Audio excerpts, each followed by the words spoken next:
కాంగ్రెస్ ప్రభుత్వ తీరుపై కాసేపు రాస్తానని బీజేపీ ఎంపీ ఈటెల రాజేందర్ సంచలన వ్యాఖ్యలు చేశారు. సీఎం అయిన సహతాల సలహాదారుడు బంధుమిత్రుల పైరవీలు చేస్తున్నారని ఫైర్ అయ్యారు. ఇక సమయం వచ్చినప్పుడు అన్ని బయట పెడతారని వార్నింగ్ ఇచ్చారు. ఇక ఐఏఎస్ అధికారుల మేధావులని వారు గౌరవం కాపాడుకోవాలని సూచించారు. ఐఏఎస్ అధికారులకు 35 ఏళ్ల సర్వీస్ ఉంటుందని, రాజకీయ నాయకులకు 5 ఏళ్లు పదవిలో ఉంటారని అన్నారు.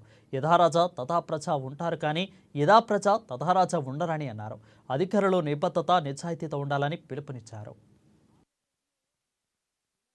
దేశవ్యాప్తంగా చేపట్టే ఆస్కారం లేదు చేసే ఆస్కారం లేదు. ఎందుకంటే ఇప్పుడు సపోజ్ లంబాడా ఉంది, మా దగ్గర లంబాడా ఎస్టీ, లంబాడా మహారాష్ట్రలో బీసీ, కర్ణాటకలో లంబాడా ఎస్సీ.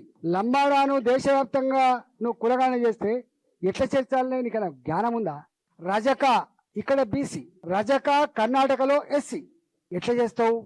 తెలంగాణ రెడ్డిలు ఓసీ, కర్ణాటక పోతే బీసీ, కమ్మలు ఆంధ్రప్రదేశ్లో ఓసీ, కర్ణాటక పోతే బీసీ. ఇలా మత్స్యకారులు ఇక్కడ బీసీ, మత్స్యకారులు యూపీ పోతే ఎస్సీ. ఇట్లా అనేక రకాల వైరుధ్యాలు ఉన్నాయండి. అసలు ఏమైనా జ్ఞానం ఉన్నట్టుగా మాట్లాడతారా? అర్థం చేసుకుంటారా? భారతీయ జనతా పార్టీ కులగణకు వ్యతిరేకం కాదు, కానీ డ్రామా పద్ధతిని మాత్రమే వ్యతిరేకిస్తుంది. ఒక రెండు అని చెప్పి దేశవ్యాప్తంగా కూడా చెప్పను. అసలు దేశవ్యాప్తంగా చేసే ఆస్కారం ఉందా? ఫస్ట్ నీకు అవగాహన ఉందా? ఒకటి. రెండవది, ఎస్సీల జనాభా 15 నుంచి 17.5%, 17.6% పెరిగిందన్నావు. ఎస్టీల జనాభా 9% అనుకున్న దాన్ని ఇలా 10.5% అని చెప్తున్నావు. రెండు. బీసీల జనాభా గతంలో 52% ఉండే, ఇలా 46% అని వేపినావు. ఈ రాష్ట్రం మొత్తంలో ఒక బీసీల జనాభా తగ్గిపోతుందా? రెండు. ఒకవేళ అంటే చట్టబద్ధత ఉందా? నువ్వు చేస్తున్న కుల జనగణకు చట్టబద్ధత ఉందా? దానికి కూడా శాంటిటీ ఏంది? నంబర్ 1.